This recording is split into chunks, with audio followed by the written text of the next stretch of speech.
is today? February 2nd. February 2nd.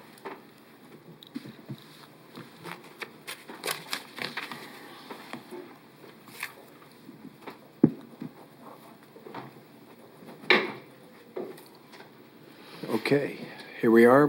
Good morning, everybody. Today's February 2nd, starting a new month. And, well, it's Tuesday, February 2nd, 9 o'clock. So we are, welcome to our staff meeting. Today we have a couple of interesting things I think we're going to cover. So with that, we'll move right over to Manager Tom Stoltz. Thank you, Chairman. Good morning, Commissioners. It's been a busy week and going to be a busy week. Dr. Menz is here this morning to talk about new health order that he is going to administer. The existing order expires on the 6th, so the order that we'll be talking about today will carry on from the 6th of February into March. After Dr. Menz is done, Kirk Sponsel is going to give us just a quick update on enforcement of the health order, both previous and moving forward. He has some new numbers there to share. And then lastly, Tim Kaufman will get up and we'll spend some time talking about vaccinations, how it's working, and what we're seeing here locally and some challenges that we're facing here locally. So with that, is Justin going to get up? How are we going to do the order? Very good. Dr. Menz? Yeah. Morning. Chairman, County Commissioners, Mike Papoon, County Counselor. Justin couldn't be here this morning, but of course Dr. Menz is here. But here are the key changes from the previous order that we had, that Dr. Menz issued, that was effective through February 6th. This new order will amend the 11 p.m. curfew for bars and restaurants to midnight. The mass gathering has been changed from 25 to 100. Retail stores are capped at 75% of the fire code capacity, up to 50%. Bars, restaurants, and fitness centers capped at 150 people or 75%, or fire code, whichever is less, which is up from 100 people or 50% of the fire code. Youth and adult recreational sporting events will be allowed 4 attendees per participant instead of 2. And it broadens the facilities that can seek direction from the local health officer for approval through submission of a plan for events in excess of 100 people if the facility has a capacity of at least 1,000 people. This previously was a capacity limitation of 2,000 people. And this order will go from February 7th of this year to March 20th. And just as a little background, Justin came up with this. Johnson County extended their order through March 31st regarding restaurants and bars, and they're still capped at 50 people or 50% of capacity, whichever's less. So that's essentially the changes in the new order that Dr. Menz is ready to sign today. I'd be happy to try to answer any other questions. Okay. Thank you, Mike. And thank you, Dr. Menz. It looks like you're loosening up the economic ties, some of the economic ties. So thank you for considering everything and all the numbers. And why don't you add to what Mike has shared with us? Sure, thank you. I don't know if I need to introduce myself every time. Local health officer, Sedgwick County. Kate, would you hand out that red graph? I have a couple handouts for you. The first one shows a graph of the cases in Sedgwick County since the beginning in March to first part of January. It's a little small, but hopefully you can get the impression. So I start off, I want to say I think I have good news to present to you, that the number of new cases we're seeing in Sedgwick County is markedly decreased. The number of patients in the hospital and the ICUs is significantly down. So we're seeing a decline in the prevalence of this disease in our community that seems sustained over the last month. The whole month of January, it continued to come down. Our latest numbers are about 7% of all the tests that are done are positive, which had come down from 20% at one time. Unfortunately, our testing rate is also coming down, and we're not sure exactly why that's the case, but nevertheless, the percent positive has come down tremendously. So As a result, I felt it was reasonable to relax on some of the restrictions in the county order to hopefully improve the situation for small businesses and other entities that have suffered through this pandemic. And in that respect, I want to thank all those members of our society that have obeyed the mask mandate, the physical distancing, the group size restrictions of it all, because I think we have to give our population who is adhering to those recommendations a lot of credit for the decline in this, and I thank them for doing that, and I hope they can continue to do that, because even with these lifting restrictions, we've got to continue the mask, we've got to continue the 6-foot distancing, we've got to continue all those things that we can do through public health. While I am hopeful that the vaccine will also help us out, not that many people have been vaccinated compared to the size of our population yet. It's going to take a number of months to get a significant number of people vaccinated so that we have a large-scale immunity. We're not going to see that in the next couple of months. So I want to thank the people who are adhering to this and those who haven't been on board yet. I think we need to continue to convince them that the mask and the other things that we're recommending do work. In that respect, I want to mention to you that we have seen the lowest number of influenza cases and RSV in this community throughout, not just in Sedgwick County, but in Wyandotte County, the same thing. The KU Med Hospital, hardly any patients, any kids coming with influenza or RSV. And as best we can tell, it's probably due to the fact most of the population, or at least a significant number of the population, is wearing masks. And those are respiratory viruses too, and they're spread in the same way as COVID is. So it's been amazing. Usually we have a number of kids in Wesley Hospital and Via Christi too that are infected with those, and frankly we every year have a few small kids that don't make it because of those two viruses. So the mask work is my point. The mask work, it works not just for COVID, it works for other respiratory conditions. So I want to give one caveat. If over the next month or 6 weeks, we see the cases start going back up. I don't want people to get too secure with this. If we see the cases going up, we're going to have to reconsider reinstituting some of these restrictions. So as long as we can keep the cases down, I'm open to trying to loosen up and not be restricted with people any more than we have to be.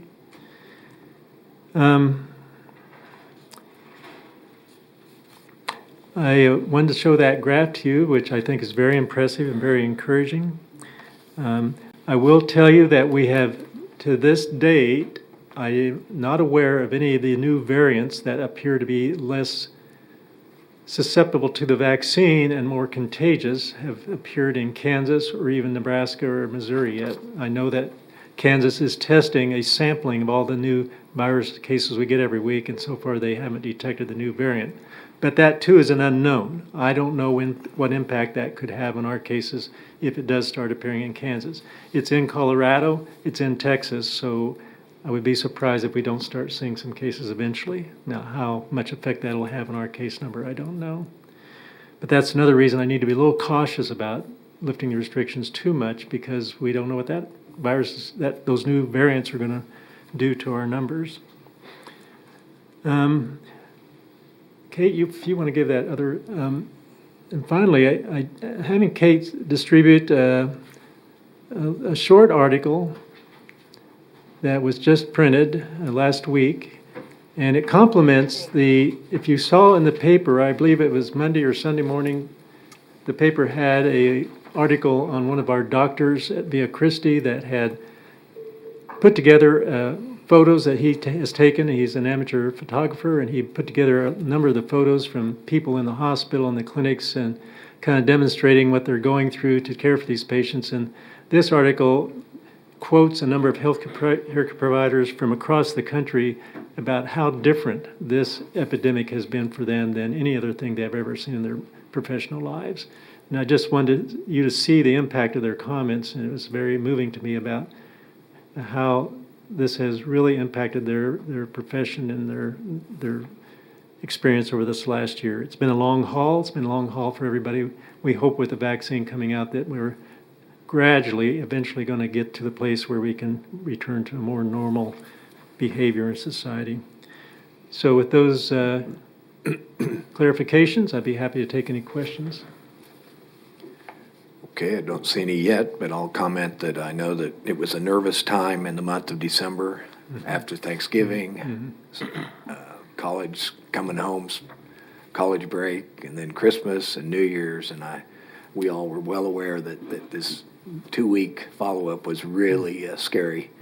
And you've credited the community for working together, and so I'm really glad to see that we're making progress, and I totally agree about not let the guard down.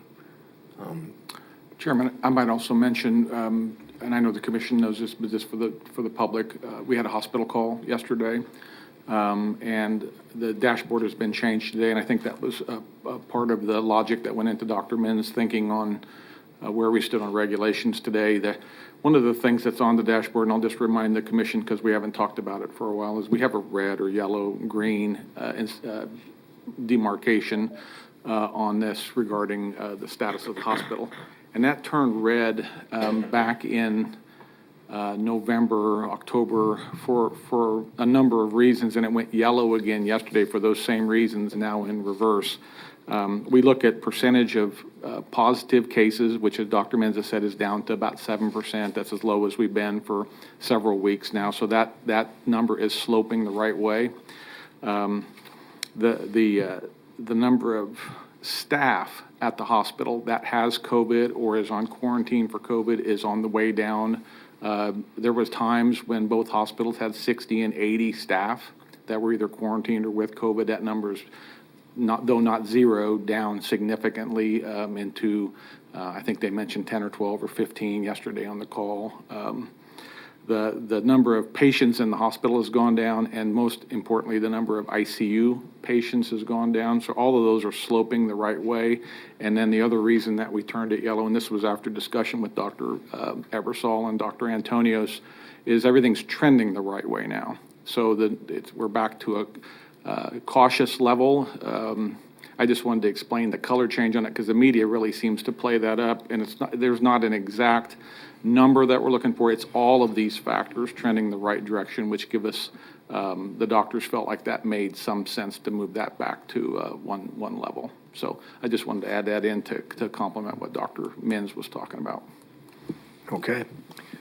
Commissioner Cruz. Thank you, Chairman. I'm excited to hear good news. Yeah. Aren't we all? It's been a long time. Yeah. So speaking of that, would there be any way that we could get a graph like this for flu?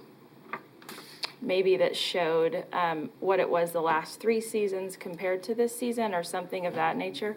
I assume it's available. I'll have to talk to the staff who keep Okay. all those figures, but yeah. That would be great to have. And then I have some other questions, but are you going to stick around for vaccines, the vaccine discussion? Are you? Sure. Yeah, okay. That's all I have. Thank you. Okay. And Commissioner Lopez. So I would just have a couple of hesitancies, but if I'm the only one, that's fine. On the hospital call yesterday, the doctors also wanted to make sure that although we are going in the right direction, and we went to yellow, they wanted to emphasize that going to yellow does not mean that this is in any way over. And with the changes, I come from a sports family, so I'm soccer and everything else. And as it stands now, I go into an indoor soccer facility and there's 700 people in one room, in one big room, but in one room. So my concern is going from 2 to 4, what that could grow, and even the 25 to 100 going into a room with 100 people is a little nerve-wracking for me as well. So if I'm the only one that concerned, that's fine. But I do worry that all the work that we've put into getting this number low and seeing these positive, testing going down might be affected, especially with schools opening, and just too much change at once is something that I would be a little concerned with. But, I'll definitely take recommendations. Well, I agree with you. I am concerned too. That's why I emphasize we can't lighten up on the mask, the social distancing, the 6 foot. It's one of those, I guess another way of saying is sometime you got to try it and see what happens. But that's why I mentioned we'll have to go back if those curves start going up again. Okay, thank you. Commissioner Dennis? Thank you, Mr. Chairman, and welcome, Dr. Menz. We Thank you. appreciate you being here. I have a question about quarantine.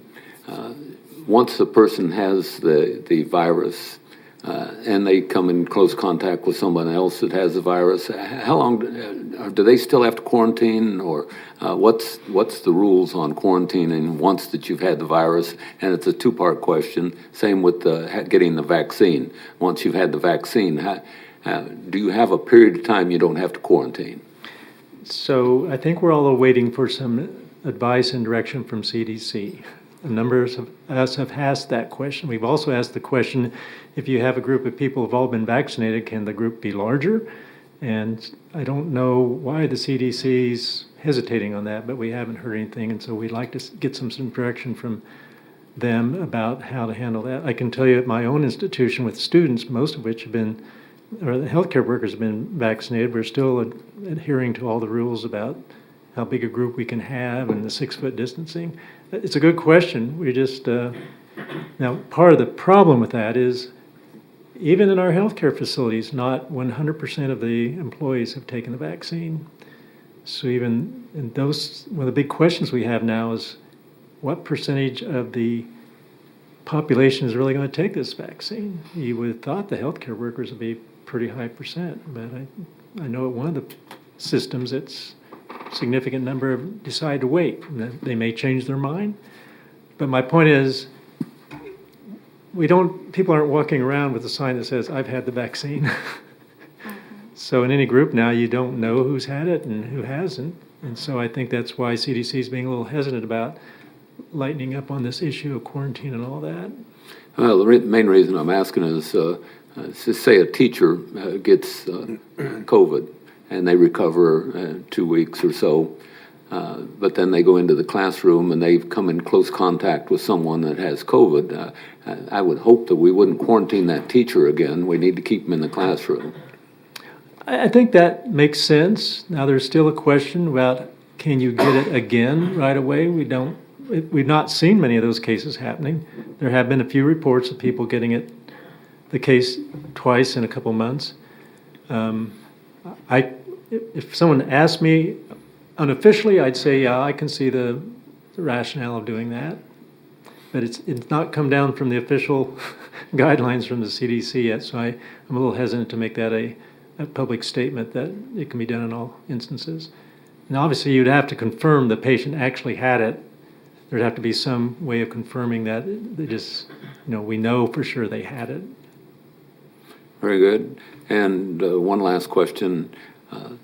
Once you've had COVID, is there any period of time that you should wait until you get the vaccine?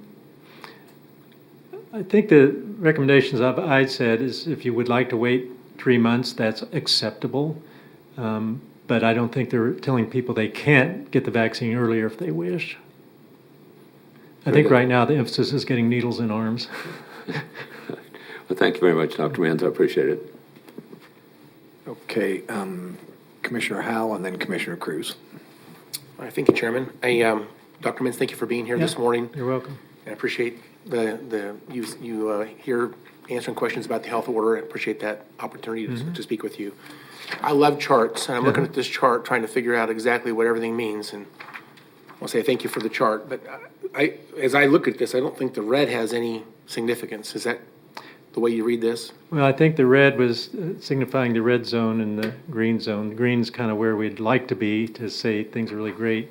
Red's where we've been most of the I'm time. going back to, let's say, very first data point on this, on March the 15th, the black line has the number 2, which is number of new cases on March the 15th, and the red is all the way up to 3,500. So I don't know that, I'm not sure that makes sense to me. I just had the staff run that out this morning, so I haven't been able to discuss with them about exactly what the colors mean. But Yeah, I think the thing that makes the most sense on this is the black line that goes up and down, and it's very self-explanatory. The last data point on this is middle of January, and it says 1184. That'd be the number of new cases that week. January the 17th through January the 23rd. But the green line, the green markers below that, I'm trying to figure out what that means, because it's not labeled. I don't understand what that means. I asked that, and I was told this morning, and it was short notice, that would be, if we could get down to that level, we would consider ourselves in the green zone, as we were talking about red, yellow, green. Okay.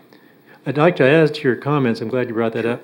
You can see the spikes and valleys we've had, and I don't know that I've talked to anyone who can clearly explain what is causing those spikes and valleys.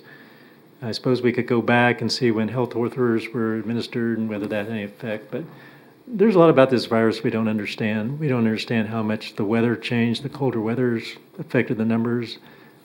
Obviously, the numbers went way up as we got close to winter, so, but there's a lot of, if you ask me what caused each peak, I couldn't tell you exactly. And I know there's been, going back to Labor Day, for example, there was concerns about the what effect that would have on our data. And of course, we know about Thanksgiving and Christmas, New Year's. It's interesting to me also, we have a lot of different governing jurisdictions across the country and across our state, and we look at the data that's happening elsewhere. So it's hard to pinpoint. I agree with you. It's hard to pinpoint how much of this is a consequence of our local orders and our local behaviors versus what's happening much broader than that. And it's hard to connect those dots. And I think that's a good point that you're making. It's probably a combination of both to some degree, but I agree with you. We've seen the cases going down in many venues with much different orders, and so it's not entirely, I don't want to take credit entirely, but the other factors, it's. I think so let me just say up front, I think we're doing the right things. But whether or not we can claim victory because of what we did personally, I don't know that we should do that. I think we have a lot more analysis that needs to be done, obviously. I agree. Anyway, whatever is driving the green line, I would like to know what that is. I think that if we're trying to get down to the green, I'd like to know what that represents, because right now it's not clear on the chart what that is. So thank you for that answer. Last time you were here and talked about a health order, I mentioned that our third shift workers would like a place to eat in the middle of the night, for example. Now, maybe a restaurant such as IHOP or Village, I'm not sure if Village Inn's even open in the middle of the night, but say a Denny's or something like that, that may be available to our third shift workers. And you said that was probably a reasonably good idea. I don't think that's addressed in this health order.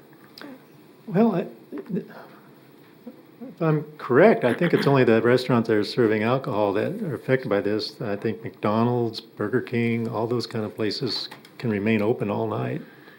If it's a sit-down restaurant, it looks like they can do carry-out and drive-through, but in terms of a sit-down restaurant, like you can go to Texas Roadhouse at 8 o'clock p.m., and that restaurant's doing, I don't know anything about that specific restaurant, but I would think restaurants that can have seated guests probably are doing better than those that can't. And I had an IHOP that reached out to me a while back that asked this question. I don't have a good rational answer as to why we would shut them down when they're typically it's a 24/7 restaurant. Excuse me.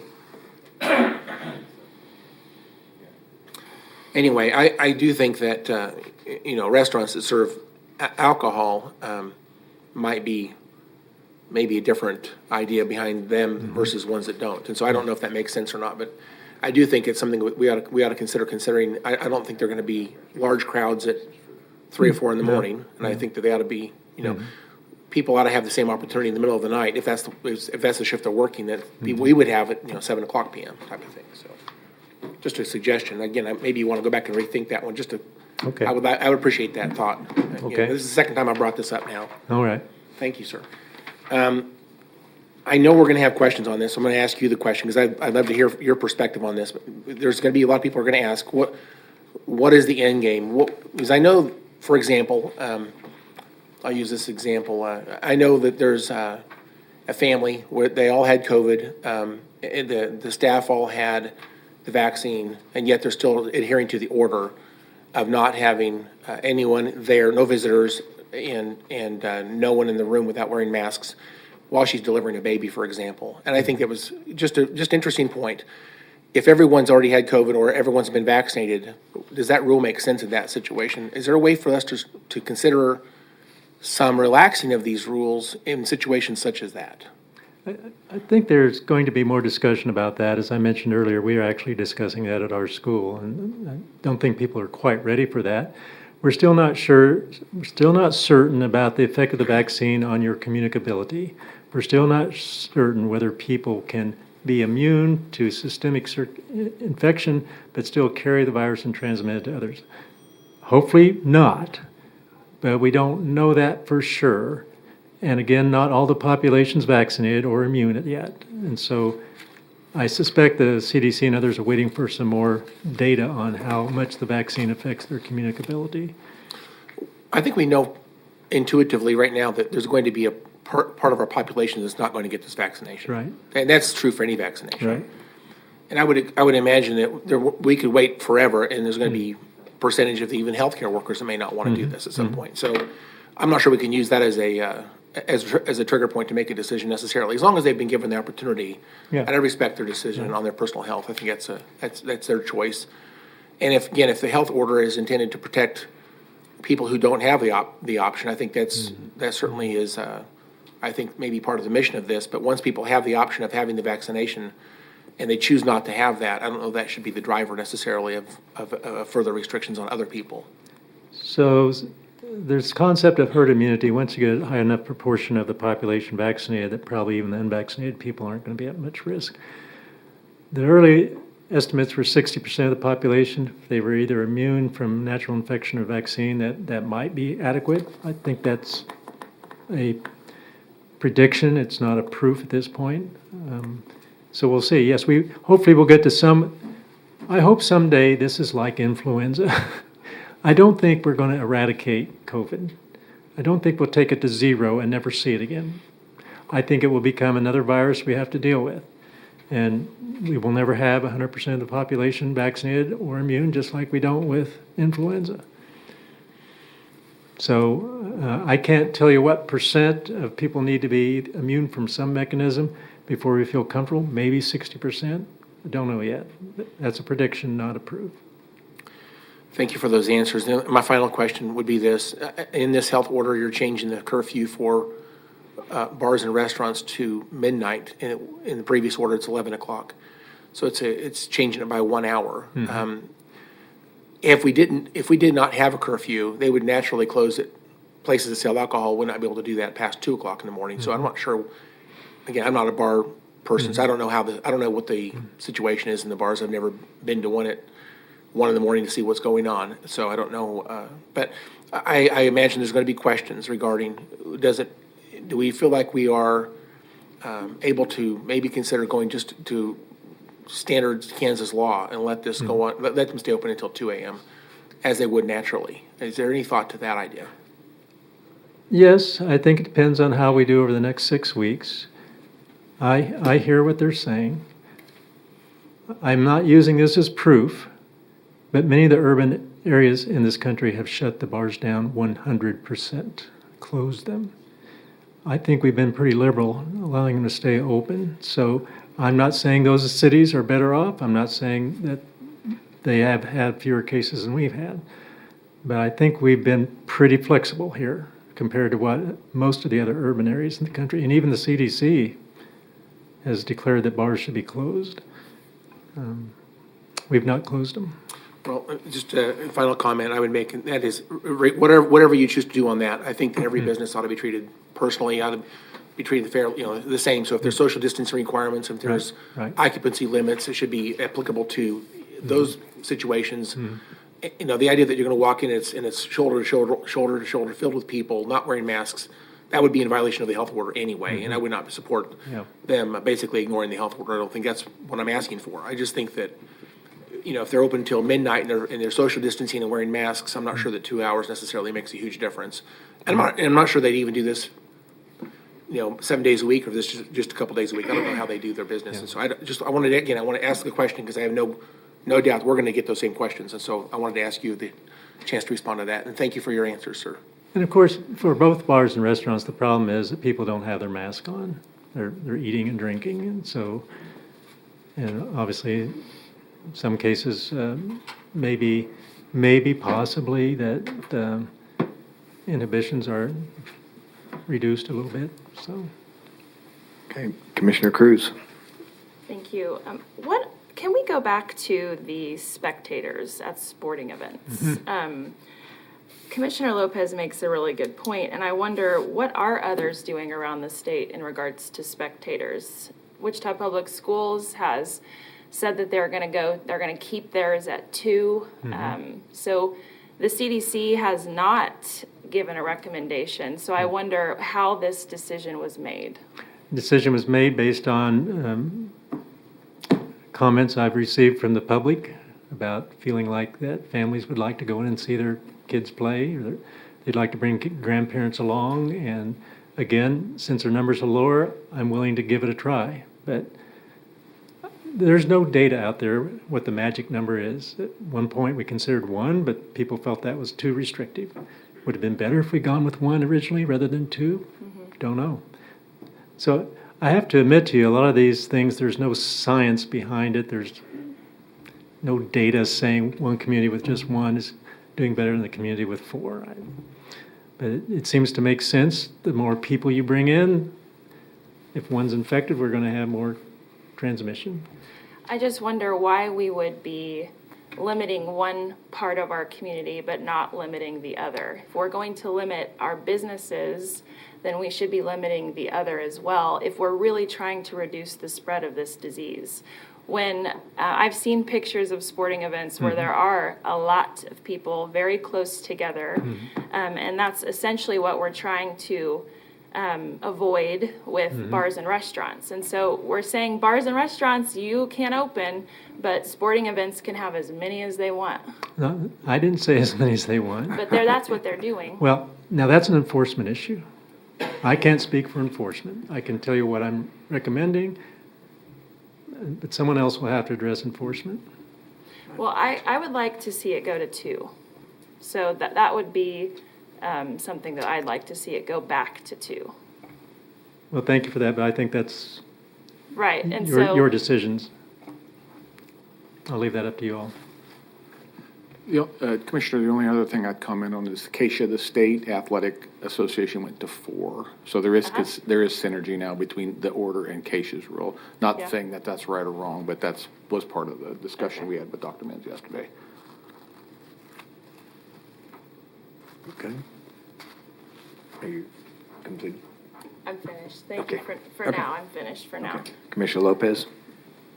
So I've been reading this article that you printed out, and it's really powerful, and I don't know if we can share that from the county perspective to everybody, but coming from Ascension just, a few weeks ago, I've heard so many just heart-wrenching stories from my colleagues that, when you get into the medical field, you're going to see sad things, and that's the reality of that job, but not at this rate. I don't think anybody signed up to do what they're doing now, and to having to hold a phone or something for, a man to tell his wife of 50 years that to say goodbye, that's asking a whole lot. And I think we've done the work so far to really slow the spread, to give them some break. I mean, the hospitals are still full. The ICUs and the call yesterday are still full. Even if it's not all COVID patients, I mean, we have everything else that we've always had to deal with as well. So I am worried about the 4%. I understand that the state has done, or whatever that group has done, to the opening it to 4. I would think if it's indoor, to keep it at 2. If it's outdoors, I don't have an issue with 4, but I do worry about that.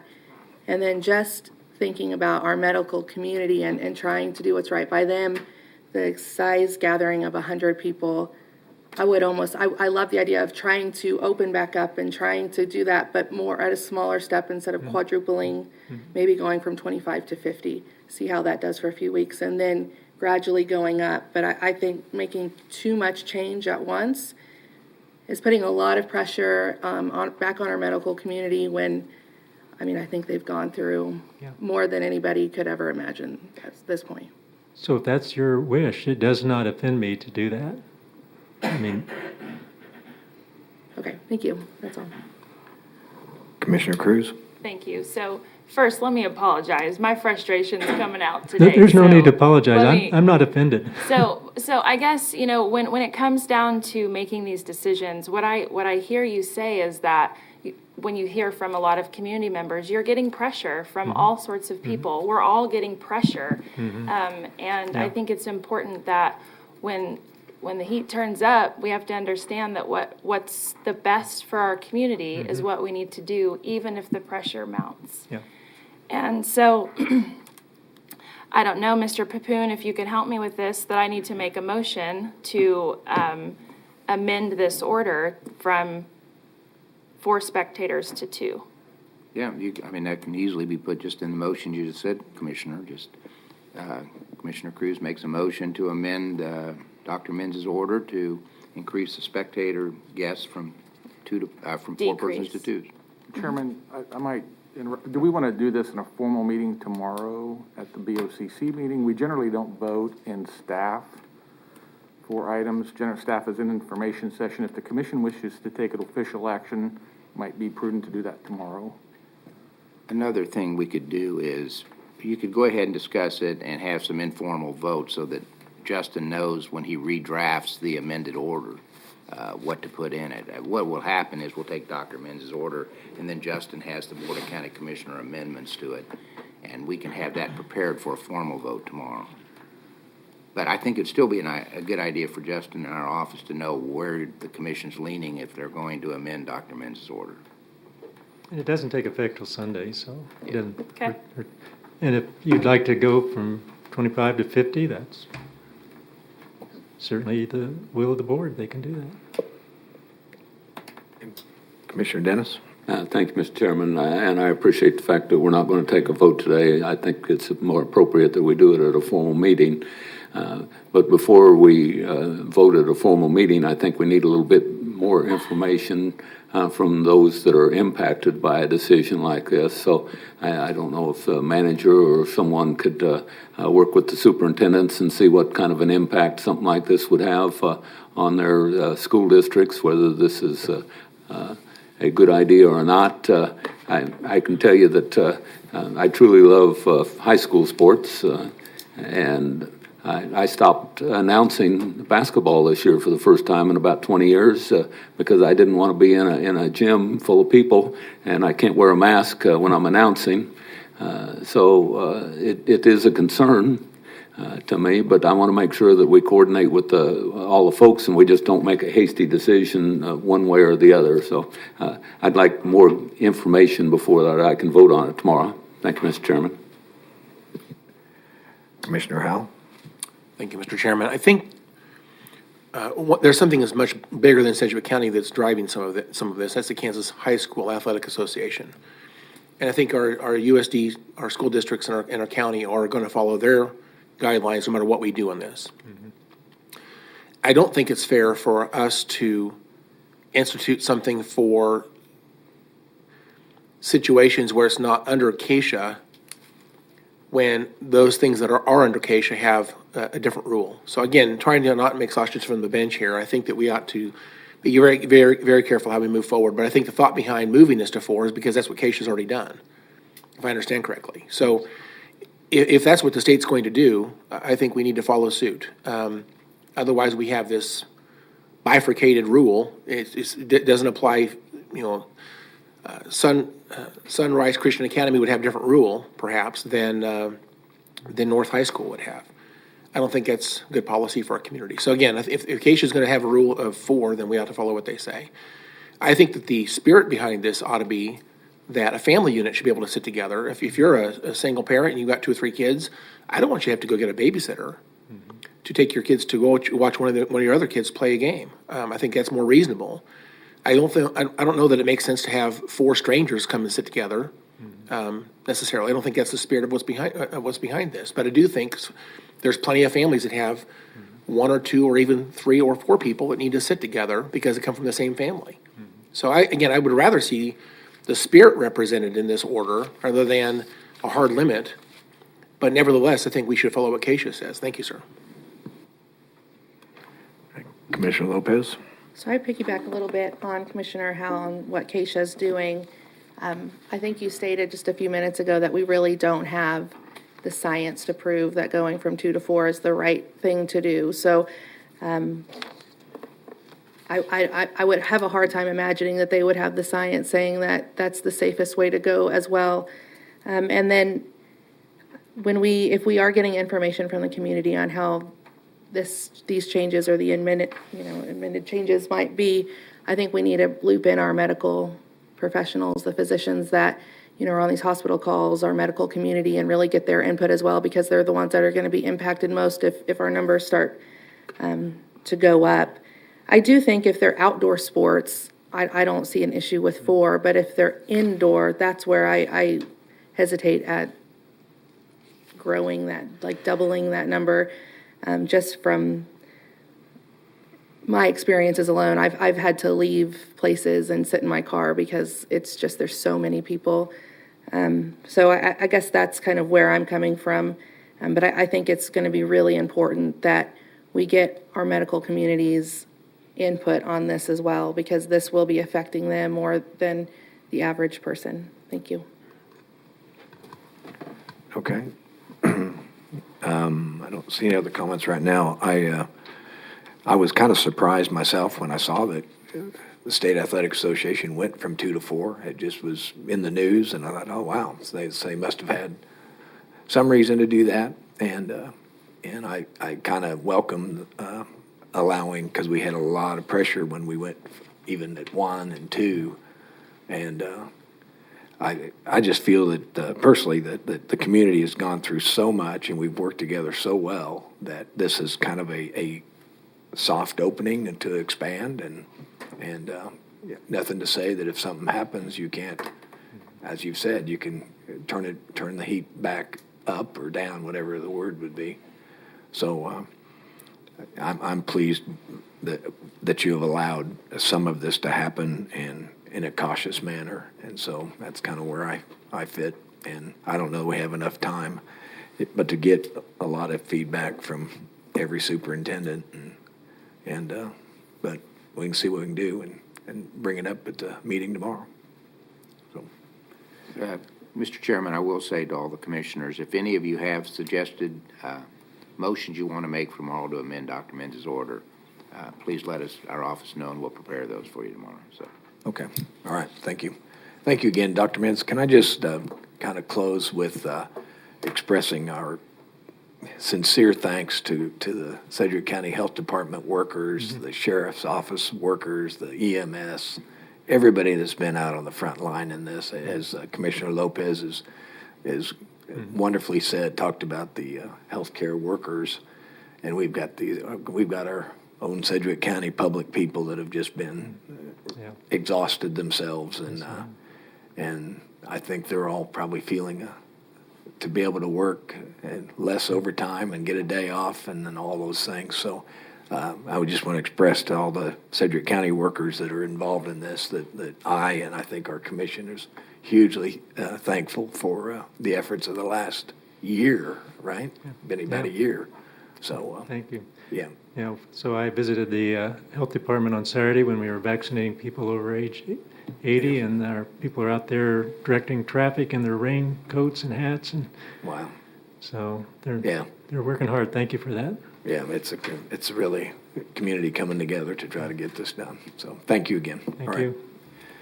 All right, next up.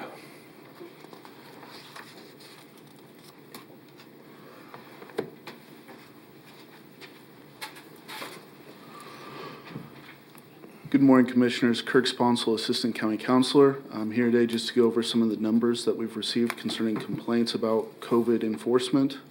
Just to start off with those complaints that we've received through the portal as of Monday, so as of yesterday, February 1st, were 730 complaints.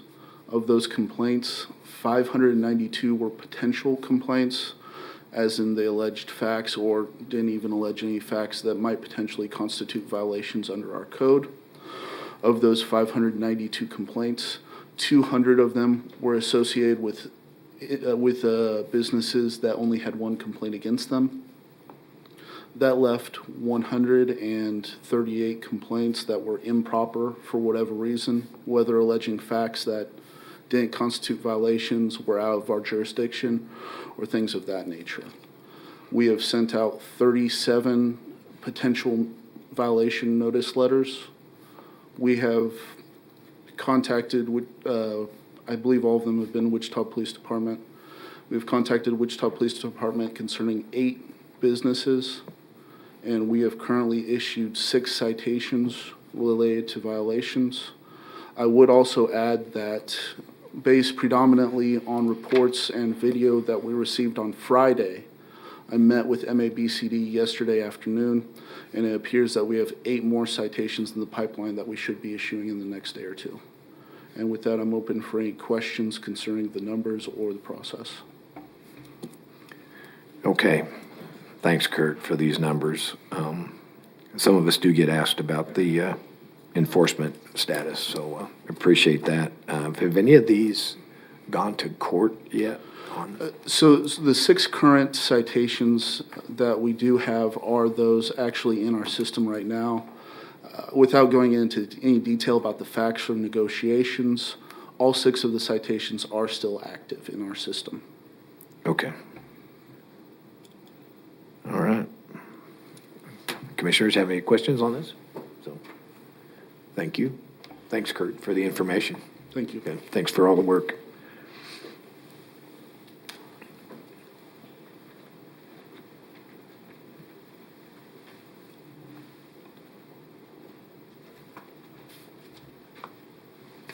Good morning, Tim. Good morning, Commissioners. Tim Coffin, Deputy County Manager. I'm going to go over our recent history with vaccines and then what we've got planned over a short-term horizon as well. As of February 1st, yesterday, the Health Department has administered 16,020 doses of the COVID-19 vaccine to healthcare-associated workers and to persons over the age of 80 as part of Phase 1 and Phase 2 of Kansas's vaccination plan. As of January 27th, last Wednesday, Sedgwick County providers who voluntarily report to the Sedgwick County website, they have administered 19,116 doses. Now, that's certainly not every dose that's been administered in the county, but that's the county doses plus organizations that have voluntarily provided their information to the county website. And that's the data that drives the story map. And so some of the information that Dr. Min shared, for example, came from that story map. So we're not only reporting what we do, but we're trying to get a flavor for what the rest of the providers in the community are doing as well. So, Tim, we've done 16,000, and all the other places have done another 19,000? No, the 19,000 includes most of the 16,000 that we've done. The 16,000, there's a date difference, so January 27th, that was the Sedgwick County doses plus other providers that have chosen to report, and not Okay. everybody's reporting. Okay. I think we know anecdotally that between the 16,000 that we've done and what the hospitals have done, we're well over 20,000 doses dispensed in the community already. Yeah. Last week, the Health Department received 5,700 doses for Phase 2 vaccination for persons over the age of 80 and healthcare-associated workers. This was the Pfizer vaccine, and it requires a second dose given 21 days after the first dose. Health Department offered vaccinations by appointment at Interest Bank Arena and at the East 9th Street Health Department location. The Health Department has continued to administer second doses to healthcare-associated workers last week at those same locations. That was the Moderna vaccine that we had received for the first doses for healthcare workers, and we're using that for second dose for those healthcare workers. And we also collected 1,631 samples at the Extension Center test site, at mobile testing sites, and through our disease containment unit. So while we've shifted much of our focus in our conversations to vaccination, we continue to have staff operating a high volume testing site as well. This week, the Health Department will continue to provide second doses for frontline healthcare workers, and the portal to schedule those appointments for the second dose is available on the county website. It's very important that those healthcare workers schedule that second dose as close to 28 days from their first dose as possible. First dose vaccinations for persons age 80 and older and for healthcare associated workers who have yet to receive their first dose are also being scheduled this week. And there are a limited number of appointments available for those 80 and older at the drive-through location. There are also appointments available for healthcare workers needing their first dose this week. No cost, no appointment PCR testing for residents, regardless of their symptoms, is available Monday through Friday, 8:30 to 11:30 and 12:30 to 4 at the Sedgwick County Extension Center at 7701 West 21st Street. And again, no appointment is needed for that testing. A couple of other comments I'd like to make. So based on communications from KDHE, we expect to receive approximately 7,000 doses this week. And as we confirm vaccination will be available, we'll open additional appointments to dispense those doses. We generally receive about a 24-hour notice before delivering on those. And when we do, we will administer vaccine to Phase 1 healthcare associated workers who haven't received their first dose and to Phase 2 Sedgwick County residents age 80 and older. So we're still working with that age 80 plus population. For persons that are age 80 and older, we offer vaccines in two different manners, and again, they're by appointment only. At the Interest Bank Arena mass vaccination site, we're offering appointments. And then for those who have mobility challenges, we're also offering a drive-through vaccination clinic at 777 East Waterman. And when folks are scheduling their appointments, they're going to select that they're interested in their first dose, that they're age 80 and older, and then after that, a person can select whether they are going through the drive-through or to the arena location to get scheduled.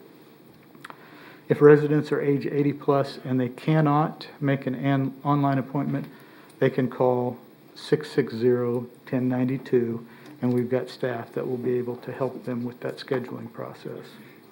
And in the future, we will offer mobile sites around the county as well. To receive the vaccine, persons 80 and older must have an appointment. And at that appointment, they need to bring their ID, a driver's license, a birth certificate, something that shows their proof of age.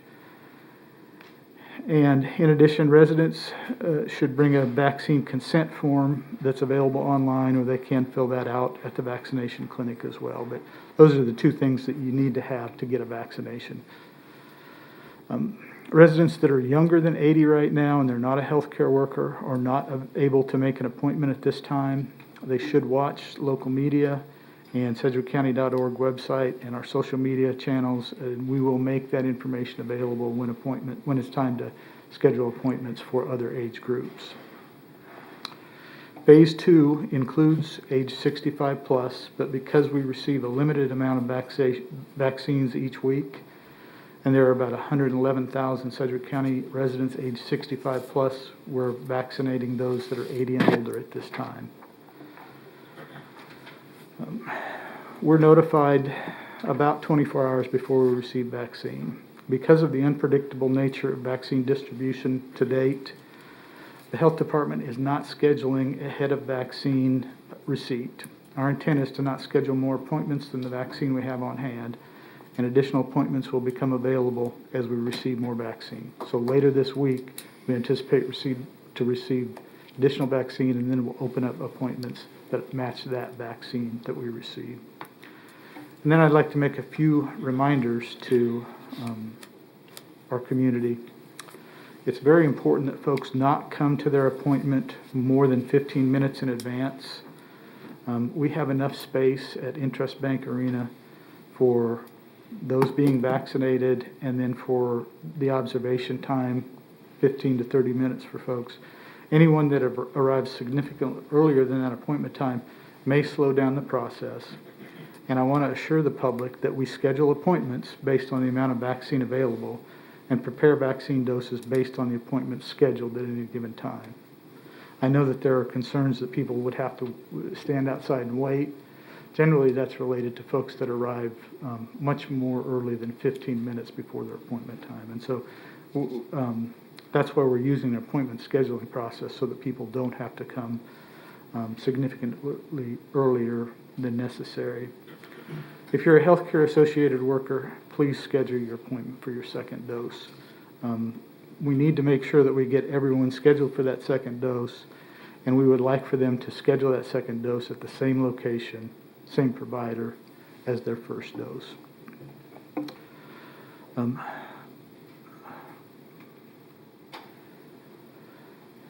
One of the things that we know is that for each of the vaccines that have been approved to this point,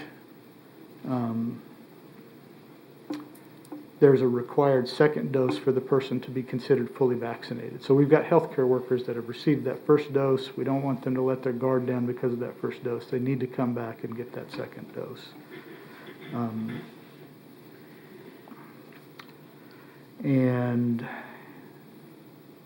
the last point I'd like to make is that individuals should keep that vaccination card that they receive when they get their first dose and bring it with them to their second appointment. Two reasons for that. One is that it helps them know when their second dose is due.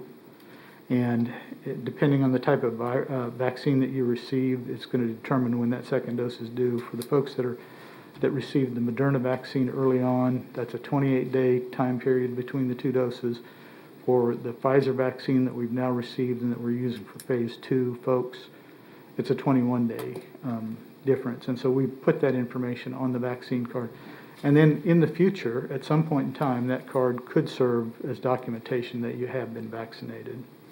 So we encourage people that are eligible to monitor the website, sign up for vaccine as soon as they can, and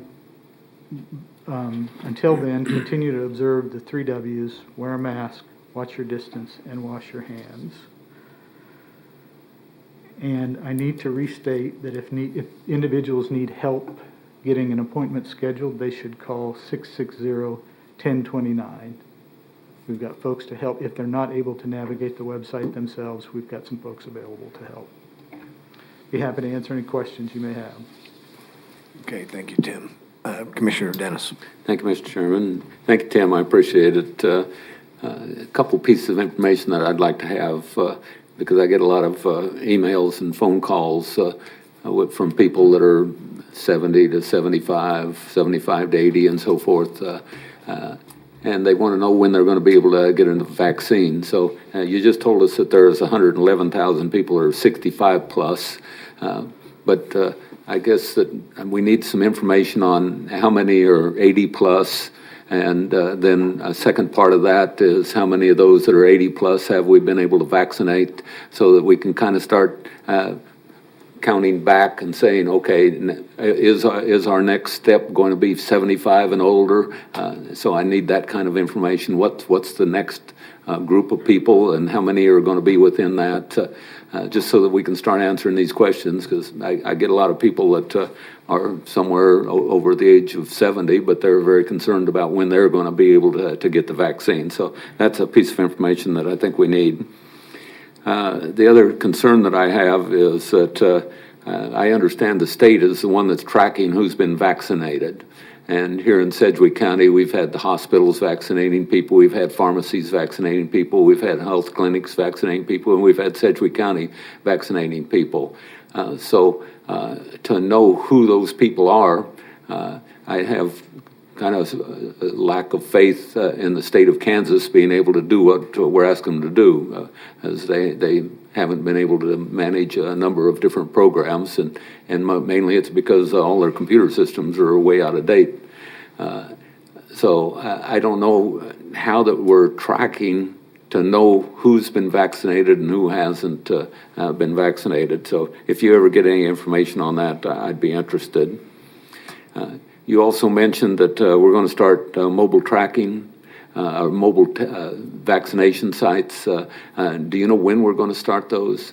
I think that the intent, we've got one scheduled for late this week, and then we'll start rolling those a little more frequently as we're more confident about the vaccines that are coming. Those by nature are going to be much smaller than what we're trying to do at our mass vaccination sites. We'll make sure that we post that information on the website as soon as we've got it nailed down.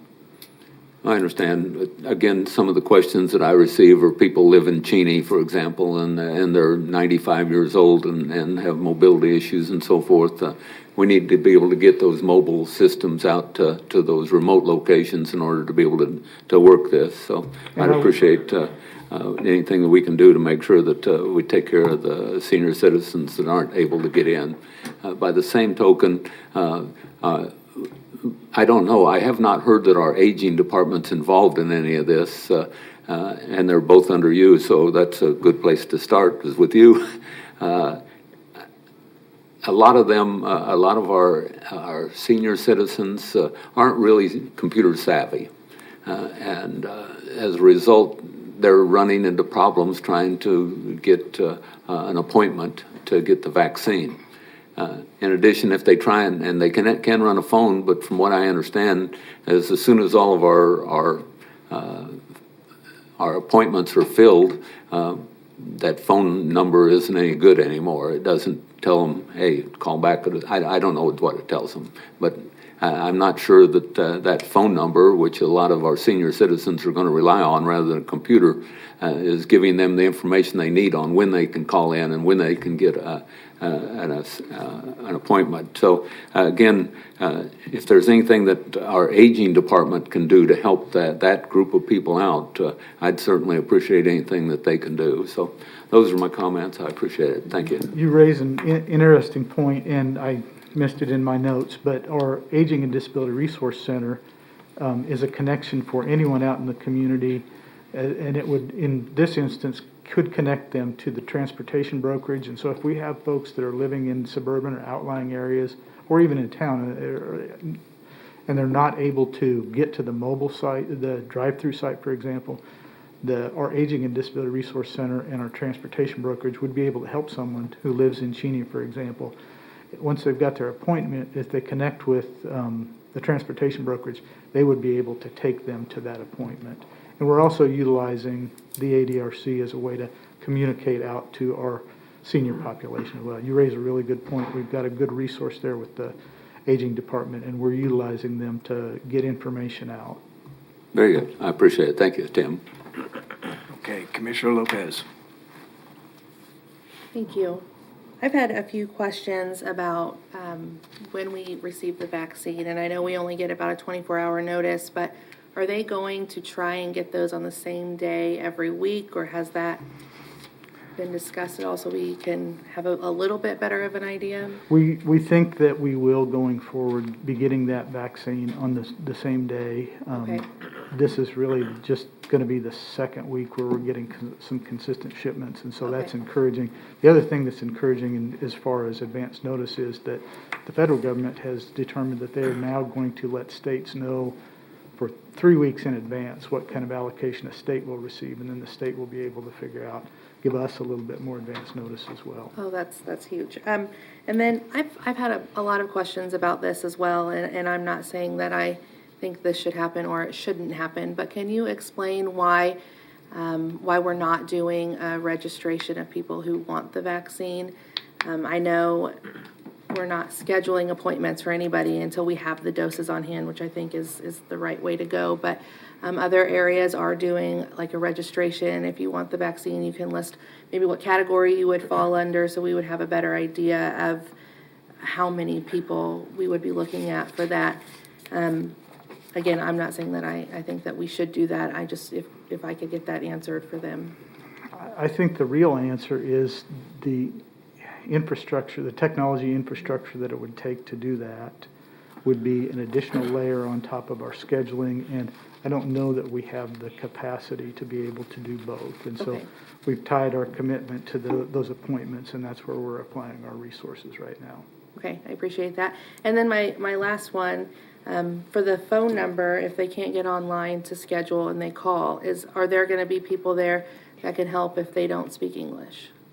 Yes. Okay, thank you. Okay, Commissioner Howell, I believe, is next. Thank you, Mr. Chairman. I think I have two questions. We've talked a little bit in the past about people who have maybe more fragile health, but they haven't met the age requirement. And we talked about possibly using their doctor to determine, if you will, that they should be given some priority because of their health situation. A prescription might be provided to that person to get them, I guess, qualified for that attention. Is there any further thought to how we can do that? I think we've talked about it for about 2 or 3 weeks now, but we're not moving in that direction that I can determine. So I guess I would wonder if someone has very, very fragile health and they're not 80 years old, how would they be able to get that vaccine? I'm going to go ahead and defer to Dr. Min so that he can talk about the rationale, age versus healthcare issues. And while Dr. Mintz has taken the podium, Commissioner Howe, we've talked about this, and just for clarity, the current phasing, that group is actually in phase 3. Dr. Mintz had talked about actually bumping them up to phase 2. So I just wanted to make sure that we all understood that age group, age 18 to 64 with comorbidity, is actually a phase 3 under the CDC guidelines right now. I think the main reason we're doing it this way is because we know that age group is the highest risk for death and severe outcomes, and it's a fairly easily group to define. When you get into other comorbidities, then it gets a little fuzzy about which comorbidities are the people at the most of the risk, and it's a little hard to define that. So I think once we get the elderly population who's at most at risk and have a lot of comorbidities that make them even more at risk, I think we would be in a better position to start trying to make that recommendation. Plus, once we get out and start vaccinating people less than age 65, hopefully we can get some of those doses out to individual physicians, and that way they can make some decisions on their own about which patients should be getting the first in line. Thank you, Dr. Mintz, for the answer. I guess I would just make a plug for people who, again, I think comorbidities is a very broad term. Someone who's maybe has organ failure that's on a wait list, for example, or someone who has stage 4 cancer is going through chemotherapy, someone who has immune system that's been destroyed because of some situation they're dealing with. I think that they have obviously very high risk. And I think when you, again, I hate to get into subjective calls because I know it's difficult, but let's just say someone who is, above age 65 that's in fairly good health versus someone who's 60 years old that's dealing with chemotherapy. I guess my opinion is, I know it's a difficult call to make, but I would like to see someone in that situation be able to use their doctor to make an argument on their behalf that they need to be given some special consideration here. They're not the same as everybody else, they're the same age range. So I think it does make some sense, and I know we've talked about this in the past. Someone who's managing their diabetes maybe shouldn't be on that list because they're managing the situation, but someone who's obese, maybe that's not, that's not the type of thing we're talking about. But someone who's dealing with these very, very difficult health situations, I think, again, using their doctor to make that determination, I think makes some sense to me. Okay. All right, thank you. This might be another question for Tim Kaufman at this point. Now we have 2 ways of getting the vaccine, either by appointment, going and standing with other people in a line, and it should be based on you have an appointment to be here at a certain time, so you need to be in that line around the right time to do that. If there are people ahead of you that are in line 2 hours ahead of time, is that causing a conflict in terms of how does someone behind you get ahead of you because they have an appointment that's ahead of you? How are you managing that situation? It's a real challenge, and that's why I made that plea earlier on that people come no more than 15 minutes before their appointment time, because it's really difficult to manage that line, because we schedule appointments in a limited number in 15-minute increments, and the line should be relatively short, so no one should have to stand very long. Folks who come earlier than their appointment time by a significant amount of time extend that line, and they get the order of the line disrupted. And I would assume that you have someone maybe talking to the people in the line saying, if you're here in your appointments in the next 15 minutes, you should be up towards the front, and people might rearrange themselves in line potentially because of that type of an announcement or that type of information. It's pretty challenging to get someone to give up. If they're next in line and they really shouldn't be next in line, it's pretty tough to get them to take a couple spots back. And I can imagine this is even more difficult if someone has a date and a time to show up and they're in a drive-through line. That's even more challenging because they can't easily reconfigure their position in that line, right? So logistically, just a thought. You're welcome to chew on this idea. I would think if they are going to do walk-in, again, they should know that ahead of time and they should be able to arrive about the time they're supposed to receive the vaccine. I think that's a very good piece of information and they should hopefully do what you're asking them to do. If they have a drive-through appointment, as long as they have an appointment on that date, I don't know that it really matters if they have a specific time. As long as they get in that line and they have an appointment, I would say if you start, let's say, 9 a.m. and you plan on providing vaccines until 2 p.m., as long as they're in that line and they have an appointment for that date, I don't know that it would matter what time they should show up. Just as they get in the line, if they have an appointment, when they get to the front, give them the vaccine. I think that would be logistically easier for the drive-through line. And I think that makes a lot of sense to me. So just a suggestion, again, trying to rearrange them in the line, especially in the drive-through line, is going to be nearly impossible. So I think that the date's the most important piece there, not necessarily the time of day. Just a suggestion, trying to streamline this idea. I've been thinking about this a lot, and logistically, that makes a lot more sense to me personally. But I just offer that up as I just an appreciate that, idea. and I'll Thank pass you. that on to the logistics unit to Again, thank you for all you're doing, Tim. And thank you. And Tom, did you want to comment before we go to the next one? A couple of things. Both Commissioner Lopez and Commissioner Dennis kind of were alluding to some type of longitudinal analysis that we could do, some type of modeling. And I do have IT staff working. We're trying to get demographic numbers. Roughly in Sedgwick County, we have about 370,000 people who would be eligible for the vaccine.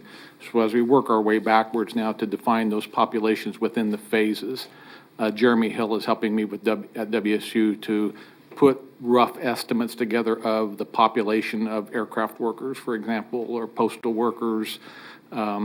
We have the demographics age 65 and above broken down in incremental years. So we're trying to put together a model which will show approximates of when those classes of people could expect to get the shot, all dependent on the amount of vaccine flow into the community. So we'll work that model up a couple of different ways. At 7,000 vaccines, at 10,000 vaccines, at 15,000 vaccines, to just shorten the gap as you increase that. And then the other unknown, which Tim has alluded to, is when vaccines begin to flow to doctors' offices or to other sites, that will also shorten that model up considerably and get the community vaccinated faster. And the 370,000 is also based on 100% participation, which we all know is not going to happen. We're hoping for 75, 80, 85% participation, but that will also be another variable that we would look at as we move through that modeling. I'm hoping that we will have that done within the next week and can show that to the Board of Health and then possibly put that on our website, all again dependent on the flow of vaccine into the community as the variables. We'll try to get you some more data on that. Okay, and Commissioner Cruz is next. Thank you. Mr. Manager, thank you for the update on the modeling. I know that the first chart you sent out was a little hard to understand, so I'm glad that we are making progress on that. How are we verifying addresses? How are we verifying Sedgwick County residents? Because you said they would have to fill out a form and then they would have to verify their age.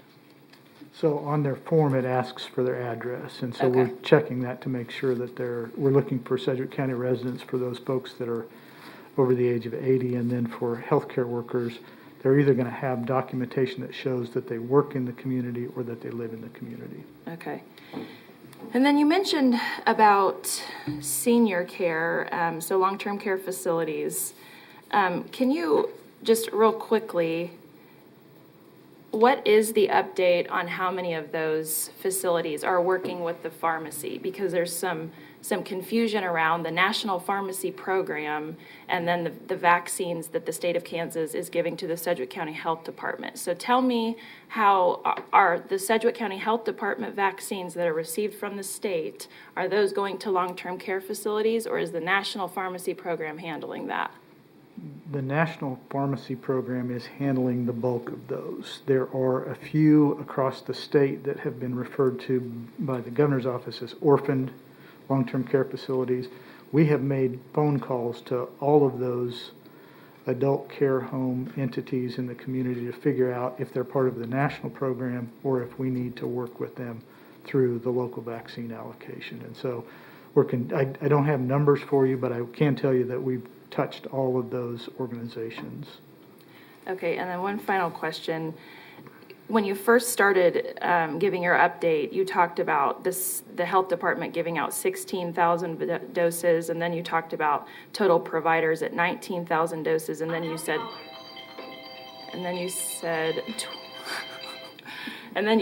20,000 doses. So the total number of doses that have been, the information that we have so far is around what number? Well, I have to qualify each number, but a number of doses, the number between what the health department has administered, dispensed, and what we know that the hospitals have dispensed to their staff is going to be over 20,000.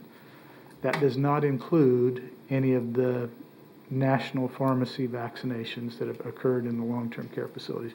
I don't have that number right now. Is there a way to work with Walgreens and those other national pharmacies that, I mean, because we made calls to Walgreens, didn't we? We did. So, And they were, I think, a bit hesitant. They don't want to divulge any patient information clearly. We were just wanting quantitation. First of all, our first call to them was just qualitatively, did you get vaccines? This is 2 or 3 weeks ago we were asking that question. I think a potential follow-up could be, and we could assign someone to it, to call them and give us an approximation of the numbers that they've vaccinated to add to Tim's numbers to try to get you a more comprehensive view of what we've given in the county. okay. And then how are we, one final question. I know that there was some concern around the second doses of our healthcare workers not being scheduled. And so how are we communicating with those healthcare workers to encourage them to schedule their second dose vaccine? We're calling all of those individuals and let them know that it's time for their second dose. Okay. Thank you, Tim. Okay, thank you. Commissioner Lopez. Okay, thank you. I just had a question on the 20,000. I just want to make it clear that it's not 20,000 people, that's 20,000 first and second doses, is that right? That is correct. Okay, and then I do just have one more question.